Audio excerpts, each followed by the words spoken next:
Good morning, Tarosphere. It's Holly and Beaker from Cape Cod Creatures. And we are here this morning with a review of the Wild Unknown Journal, which is really exciting. I am actually really looking forward to talking about this book this morning. So those who aren't familiar, hi Beaks, what are you doing, Beaky? Yeah. This journal is by Kim Krans, the creator of the Wild Unknown Tarot. Good morning, Bella. How are you?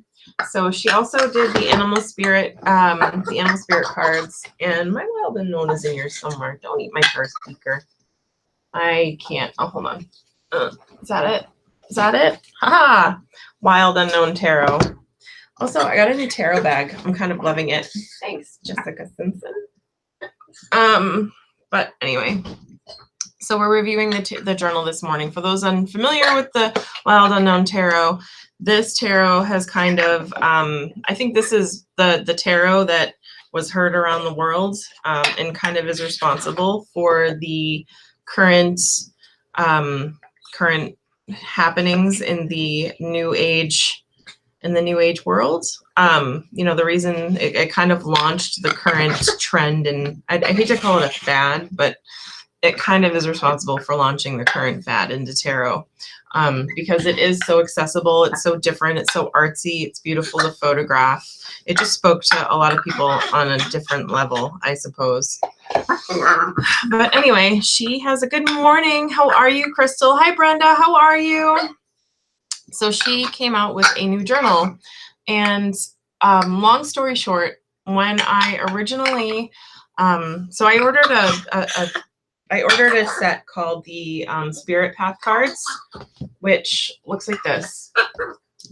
It was released by HarperCollins, who are the same people that do the mass market printing for Wild Unknown. And when I opened my original copy, the cards were so flimsy, like you couldn't use them. They were almost like the same thickness as the cover of like a Cosmo magazine or something. Oh my God, isn't he so adorable? Yes, everybody loves Beaker. What's not to love? Look at his adorable little head. He's so fluffy. He's so fluffy. You have fans, Beaks. So yeah, anyway, the cardstock was really awful. So I decided that I would email HarperCollins, just to be like, hey, what's going on? Like, is there another, are you planning another printing of this? The cardstock I got is really shitty.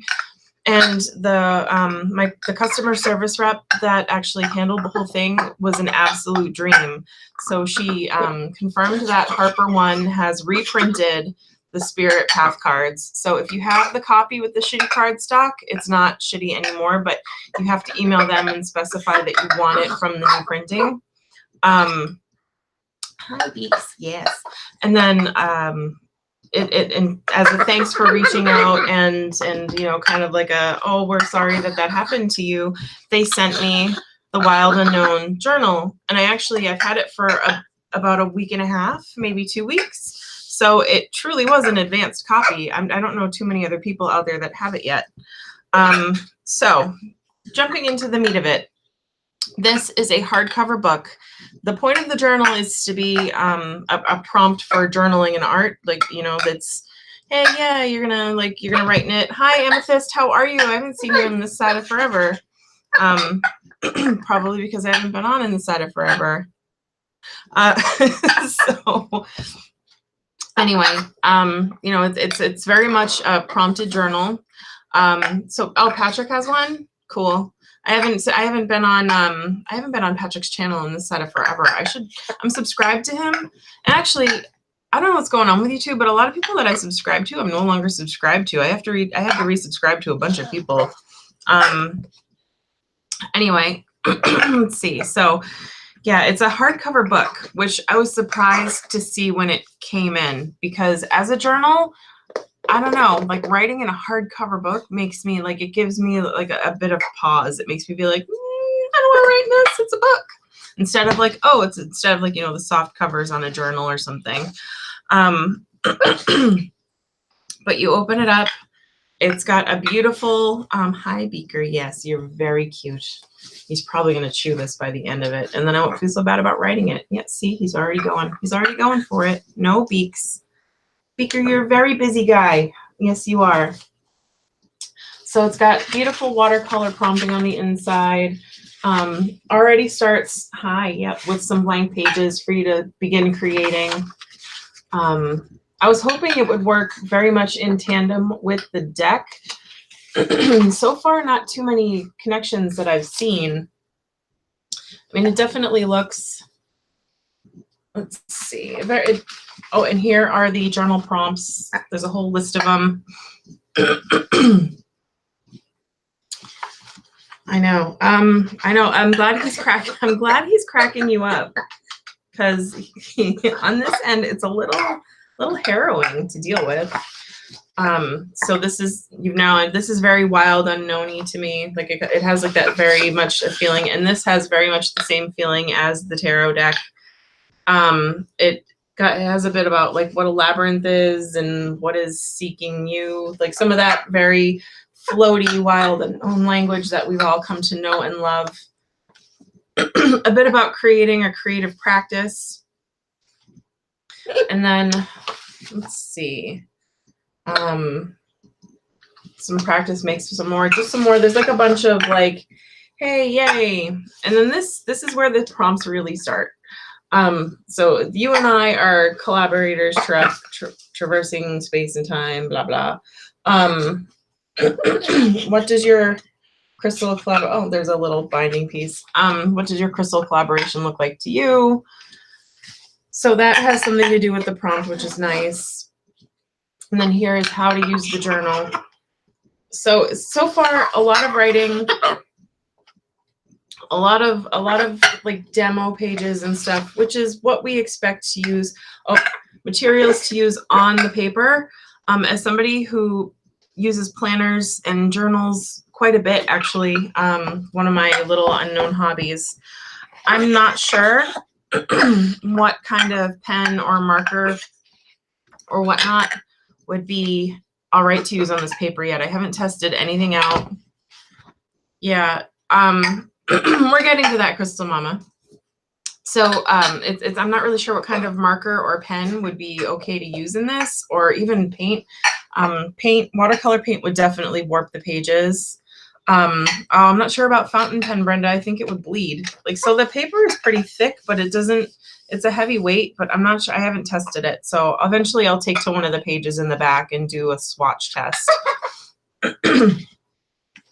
So, oh my God, thank God he's finally on my shoulder. And then you get, you know, what to use anyway. So let's see. Yep, there's a lot. So far, this much of the book has just been like how to use it and floaty language and ridiculousness. Oh my goodness.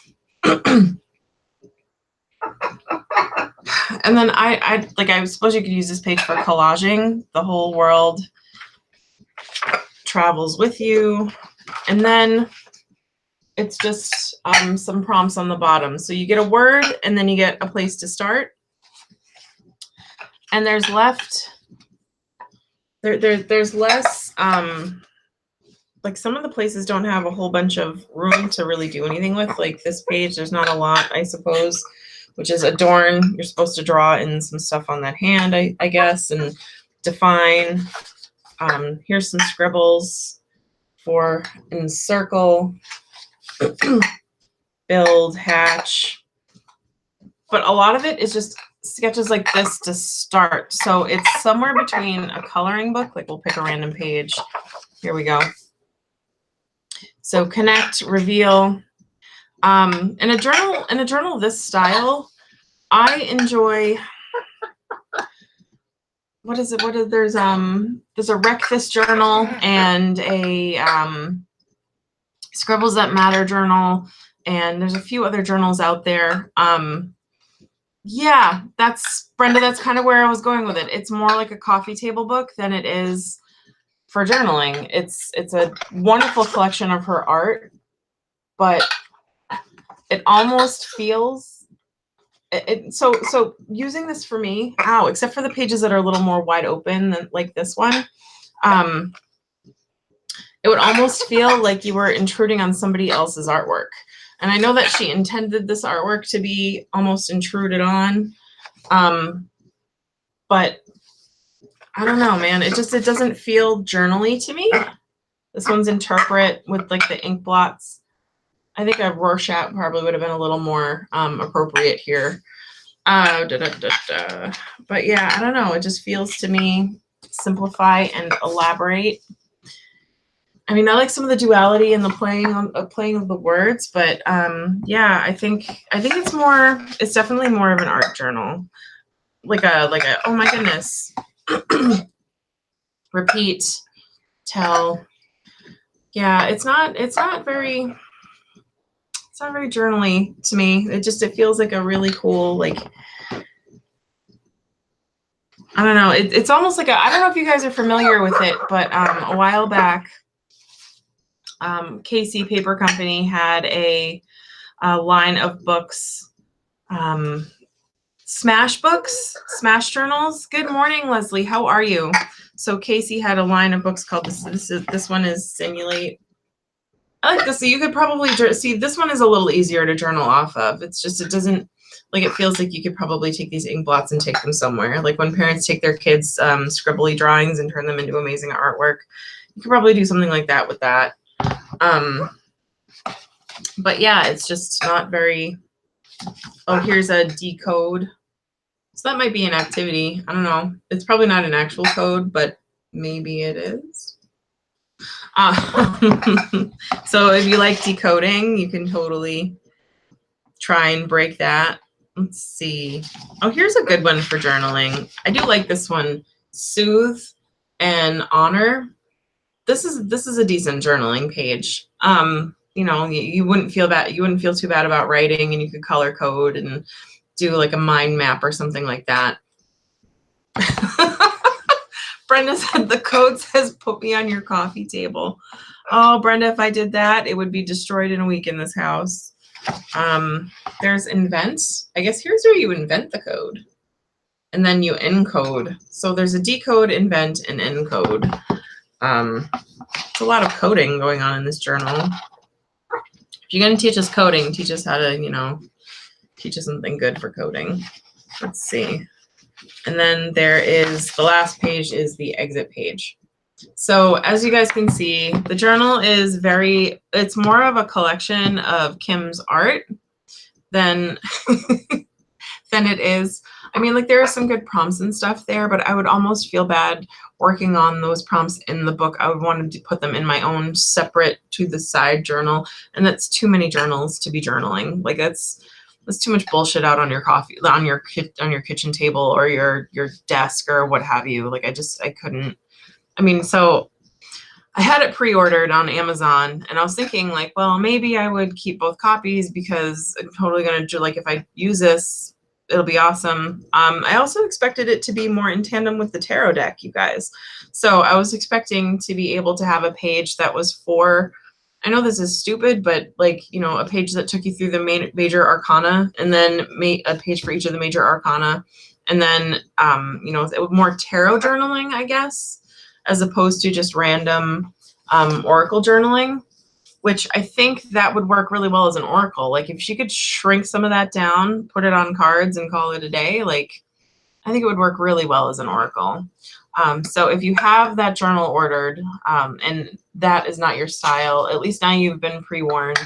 I will figure out a way to use it, but I don't know. I was excited for a tarot journal, and it's more of it's more of a picture book. It's like a grown-up Dr. Seuss almost. So anyway, that is it for that review. I mean, otherwise the cardstock is beautiful. My experience with HarperCollins was an amazing one. I'm not sad that I got the book. I'm glad I didn't pay for it. Let's just put it that way. But yeah, so that is our quick morning review, which leaves us with a little bit of time. So why don't we go ahead and do some readings, and we will use Wild Unknown. Where did I put it? There it is. Okay. It's one of those mornings. It's one of those mornings, Geeks and Geeks. So we can do Oh yeah, the new Moonchild is having a book. She's gonna, so the Moonchild, it's gonna be kind of like the Star Child book. I have the Star Child book. Oh, Brenda, you leaving and coming back? Are you getting coffee? Is that what this reminded you of? No coffee for you. So yeah, we'll do some readings with the Wild Unknown, because actually it's been a while since I've used this deck. I've been kind of kicking it with my Rider-Waite's. You know, I've got the Pamela Coleman Smith deck, the one with the fun color, and then I've been using the Bird Tarot in my own practice a lot. And I've been really heavily using Oracle decks, if that makes any sense, because as I explained last night, me and tarot are having an existential crisis right now. Not that I don't love it. Oh, this is another deck I have to review, the Believing Heart Tarot, which is a fan deck for Magic something something. It's some anime, which is on my list of animes to watch, but off the top of my, ow, Beaker, I can't remember which one. Hi, Beaks. So this is actually really, they're having one come, oh, they're having a, they just recruited artists for their up and coming Full Metal Alchemist deck, which I'm going to be all over like white on rice. I cannot wait for that deck. Ow, Beaks. And it was a really well-run Kickstarter. You know, the deck is decent, especially for what I paid for it. Reward came very quickly. So that's a Kickstarter that I won't mind backing. So anyway, yeah, we've got Wild Unknown. We'll be taking some questions. If you have one, stick it in the chitty chat box and we will. Ow, Beaker. Come on, man. I never did anything to you. I never did anything to you. So hopefully Beaker out. The Dreamkeeper Tarot. Yeah. Did I back that one? I think I did. I backed the Dreamkeeper Tarot. I know there's one that was coming out that that everybody was going crazy for, and I just didn't connect with it. The artwork just seemed so, in a deck that's done by the same artist, I'm not. Hi, okay. Brenda's back, everybody. All right, we can stop talking about her. But, yeah, I forget the name of it, but there was some, maybe it was like dark something, but there was some tarot deck, everybody was going crazy for it. And for whatever reason, the artwork just seemed really disjointed. It didn't all flow really well. The name of the deck I was just putting away, that is the Believing Heart Tarot. And it's a collaborative deck. So collaborative decks, I don't mind if the artwork looks disjointed. I go in expecting that. But if the deck is done by the same artist and it looks like it was done by 3 different people, I'm not a fan.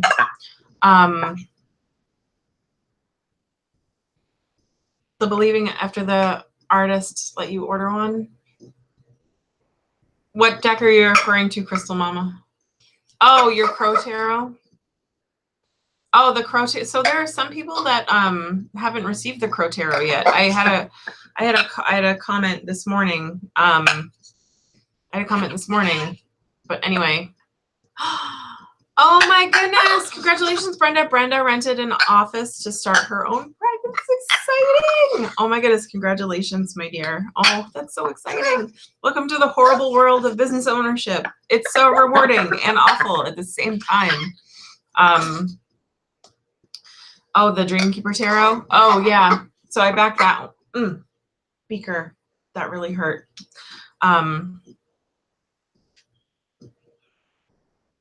So many days. What do I like it? The Moonchild. So here's the thing, Danielle won't not get more Moonchild in. So the Star Child, the Star Child Tarot, Danielle's business, she prints regularly. So it's not like, and she's got enough of a fan base where you might have missed out on the first run, but all that means is you won't be getting the defective booklet, which is good. So just, hold your horses, be patient, and then, watch some reviews, because her decks aren't always for everyone. Yes. So the Bird Oracle I was talking about last night is the one on Etsy from Canada. It looks like, let me Nagarumi it. Try not to die on.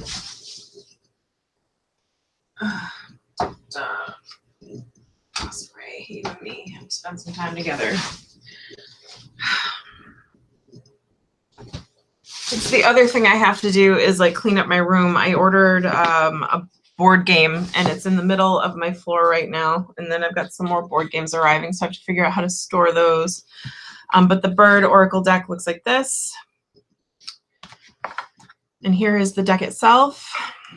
And here is the book. So the deck is got like that nice silky matte feeling to it. Like it almost feels like rubber or plastic. And I'm just gonna make sure I put the Osprey back. I did. Okay. And it shuffles. It shuffles okay. I feel like with a little more wear, it'll be much better. But the meanings for the book, I'm probably gonna have to write my own book. Not that some of the meanings aren't good, like they're good for the situation, but I want to write in it and fill it with notes, but that's never good for reselling. Not that I'm ever going to resale it, but I would rather I want to cross-reference it with Animal Speak, and also whip out an Audubon society and see like what the birds, like the behavior of the birds themselves is actually like in the wild, to apply it to the cards. And it's I don't know, it's a really awesome deck. It just very very it's challenging, which isn't necessarily a bad thing, but it's beautifully done. So I really recommend it. So let's see, what else were we talking about? Yeah, so anyway, if anybody wants a reading, we do have a deck handy. So all you got to do is pop your question in the doohickey. Beaker promises to be halfway decent boy. But yeah, no, it's awesome. The thing that I like about the Bird deck is its artwork fits in seamlessly with a lot of decks that are out and about on the market right now. So we'll do I guess we're doing a mini review for that too right now. But this is one of my favorites, the Cardinal. It's got some dark cards, which is nice. It's got some light cards, which is awesome. Is that an emu? That might be an emu or a cassowary. I forget. I think it's an emu, the crow. But yeah, the artwork is beautiful. It's a little difficult to see here, but there we go. But it's a great deck. So it's worth the investment, I think. But it is one of the decks that's a little more up there. I know Brenda's going to do awesome, isn't she? Oh my goodness. I can't believe, well, I mean, it's a big step. And you're right to be cautious, but I don't think it's anything you really need to be afraid of. Like there's no reason to be afraid. Like, you'll do good. You'll do all right. There'll be some ups, there'll be some downs, but ultimately you'll figure out how to get through it because there's no other choice, right? You'll figure it out. And it's about damn time. Oh my goodness. My shuffling game is totally off this morning, you guys. If your insurance issues will get worked out, yeah, we can read about that.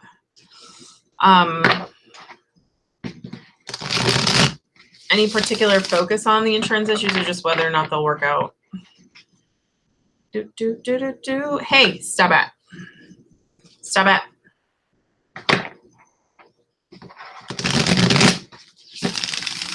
All right. He's trying to eat my cards. You can't eat the cards. You can't eat those cards, Beaker. But you can put some beak magic on there. All right, good. There's some beak magic. Good boy. You hired a person to do your billing? Probably smart. Where most of that is concerned, I always recommend not doing your own billing. Mostly because if you deal with insurances, it's it's difficult on top of staying on top of it. You've got a lot of other stuff. You have a business to run, so staying on top of billing is usually not a priority. So when you get, which is ironic because you have to. Ow, ow, stop it, busy boy. Oh my goodness. Oh my goodness. You're not being very good. All right. So anyway, let's go ahead and pick you some cards while we have a lull in busy nosy boyness.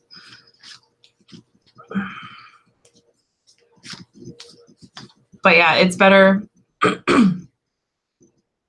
They keep not paying.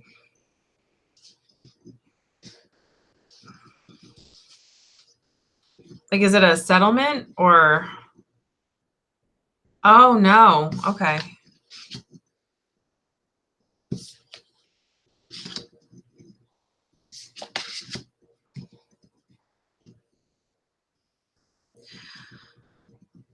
Alrighty. So you pulled the devil. Of course you did. It's insurance. Like, oh my God. Tarot, this is why we love you. So you pulled the devil. And then you also pulled the 9 of Cups and the 2 of Swords. So I don't know. I think so. This is a really interesting deck in that the 9 of Swords came up first, and then the Devil's in the middle, and then you know, the 2 of Swords is there. So let's see. I mean,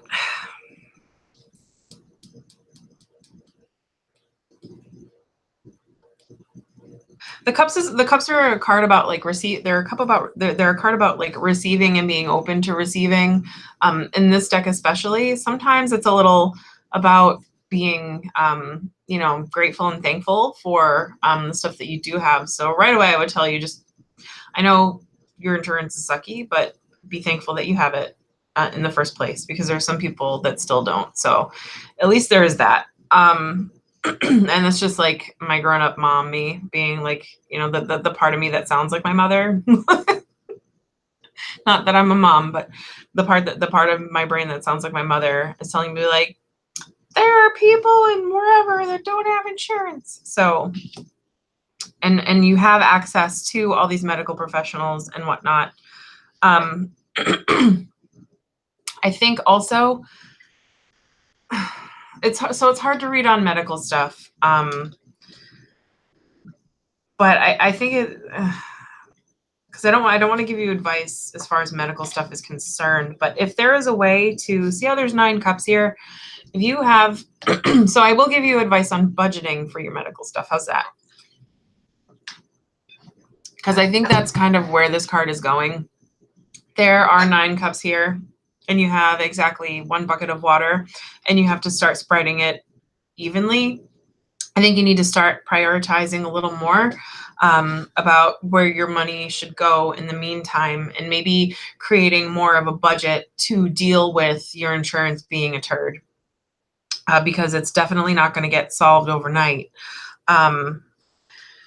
The 2 of Swords, though, I love this card because this card is, you know, traditionally it's the woman and she's got herself blindfolded and she's got the 2 swords and she's protecting herself. And there's an issue that she just doesn't want to deal with. This card is just, it's got an awesome focus in the middle with an eclipse, which speaks to the being blindfolded. That being said, eclipses are a very powerful and amazing astrological event. And they're a good time for clearing. They're a good time for empowering. And I think that's really what you need to do here. You need to kind of stop shying away from dealing with your insurance company, or you need to get, if you're unable to summon the courage to really stand up for yourself and stop being like, you're probably like calling them up and being polite on the phone and being like, well, I wish you would cover this. It might be time to reach out to somebody who can advocate for you to get your insurance to cover this stuff. We have a bunch of people out this way that kind of do that. Again, I don't know what exactly it is that you are going, you know, like, well, I know you've got that thing going on, but, you know, I don't know why your insurance wouldn't cover that. That's ridiculous. But, yeah, so it's not necessarily one to pick up what the other isn't paying. I think it's more about advocating for yourself. And with the condition that you've got, there should be plenty of people out there that are like medical advocates, like patient advocates. And I think that's really kind of what you need. Somebody that can kind of take your side and be like, absolutely not. And then again, don't be afraid to call and be like, why aren't you guys covering this? Like, this should absolutely be covered by my insurance. This is why I have you. This is what insurance does. You know, maybe ask if there are generics out there you can get instead of brand name drugs. You know, ask if they're maybe the people who are taking your appointments are coding them wrong. You know, just kind of like figure out what's going on there, or ask if there's something, you know, ask your next time you're at the doctor's, ask if there's a patient advocate you could speak with, because your insurance isn't covering like any of the stuff.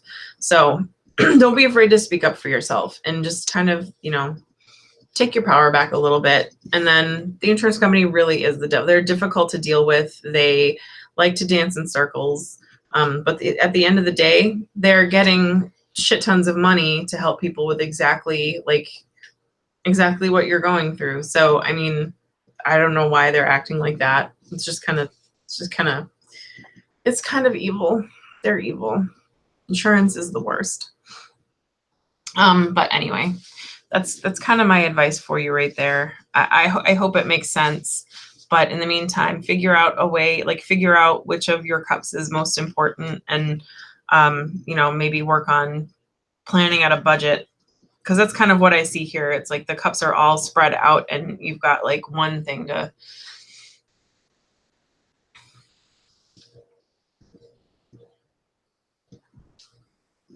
It's ew. Ew, no. That's a really important thing to do. Like, you like, oh my goodness. Oh my God, that's so stupid. But yeah, no, they should absolutely be covering that. That's the cost of your, that's maintenance of your, that's stupid. If I were you, I would call a patient advocate. See if the hospital should have one. There should be a few different, whatnot. Oh no. Bella, are you selling a bunch of your decks soon? You know what? I was thinking about doing that too, though. I mean, deck purges aren't necessarily a bad thing. Especially if you just have decks that are just sitting there that you're not using, that you're not connecting with. I'm becoming a bit of a deck hoarder myself, but maybe it'll be a good opportunity to kind of clear and pick the, you know, keep some of the decks that you're just, you know, that you connect with, or decks that you know you really want to work with that you haven't had the chance yet because you've got too many decks. And at this point, I think in the tarot community, we all kind of know what decks we work with at this point, and barring like a new deck that come out that might be amazing, like we know what decks we haven't touched in 1,000 years and what decks we're never ever going to use. So unless it's like an heirloom or something, there's no sense in hanging on to it. But yep. So maybe that might be a good idea. Are you going to do like a big lot on eBay, or are you going to try and sell them off individually? And stand firm on your price. So I tried to sell a deck here or there every once in a while, and a lot of people like to try to negotiate you down, but definitely stand firm on your price. And also, like, if you haven't started one, I would start like a GoFundMe or something. Post it in the tarot community. Just be like, hey, you know, like or you can do like I know Indiegogo allows for charity and personal charity campaigns, but like, you know, donate for this thing, and, you know, for every, like, that's a way to kind of add a reward. So like, oh, for every $100 donated, I'll send you a tarot deck to my Indiegogo or to my GoFundMe campaign. Like, that might be a good way to kind of raise some funds, lighten your load as far as your decks are concerned, and to fundraise a little for your cause, for your treatment. That's what I would do. Hells yeah. Everybody loves donating, and everybody loves getting a reward. So why unless you have a highly collectible deck. I mean, most decks that are mass market are only going to go for like $20. And then some people will try to get you to cover the shipping. So that's not even going to, like, you're not even going to be able to recoup the total cost of the deck. So might as well try it as a reward. I mean, there's nothing, literally nothing to lose there. But anyway, anybody else have a question? Because I got questions.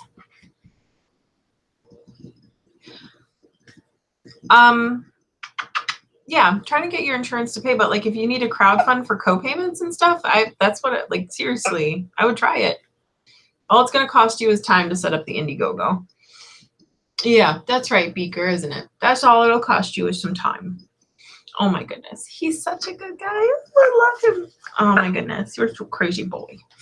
Anywho, back again. Oh my goodness, Brenda, how dare your boss wish you to work? Doesn't your boss know that you're soon to be your own boss and you should probably just let you do what you want?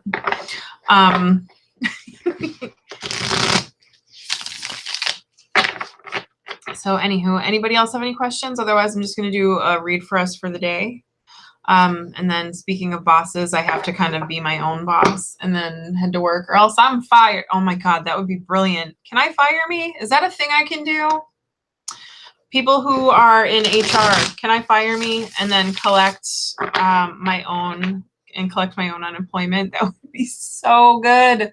That would be so good. My bills would get paid. Although I don't know what's 80% of nothing. They probably go off my tax returns, and that's not going to be very good.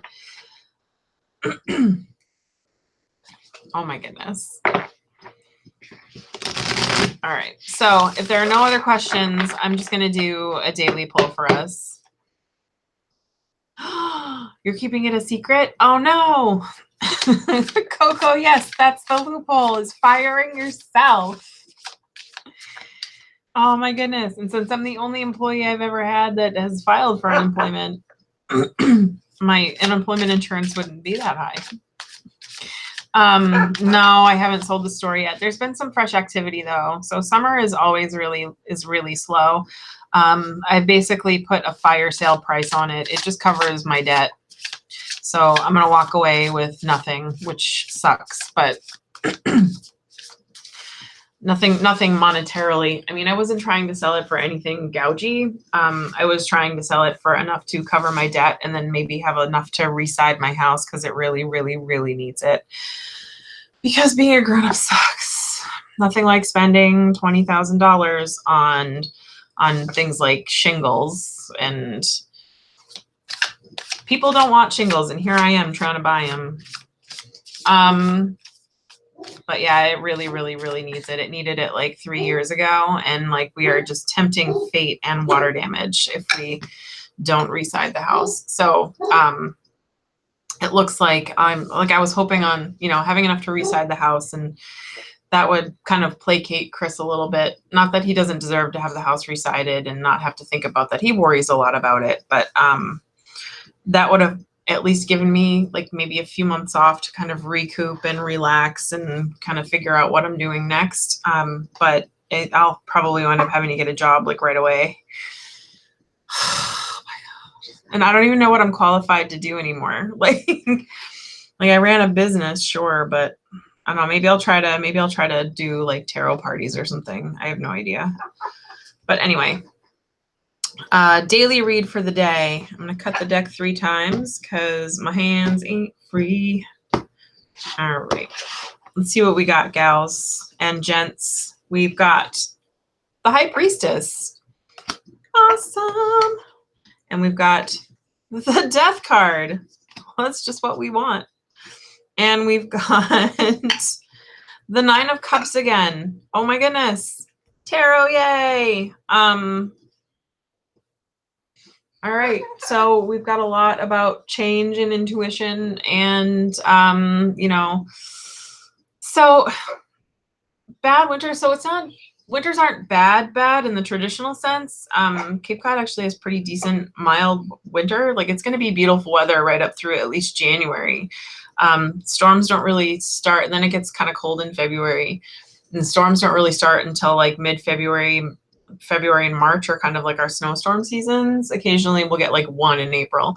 But it's not even really that, like it snows and then it's gone 3 days later because we've got all those warm ocean winds. So it doesn't really affect us that much, but it is slow because nobody vacations in the middle of the winter to Cape Cod, unless you're me. That's when I would come.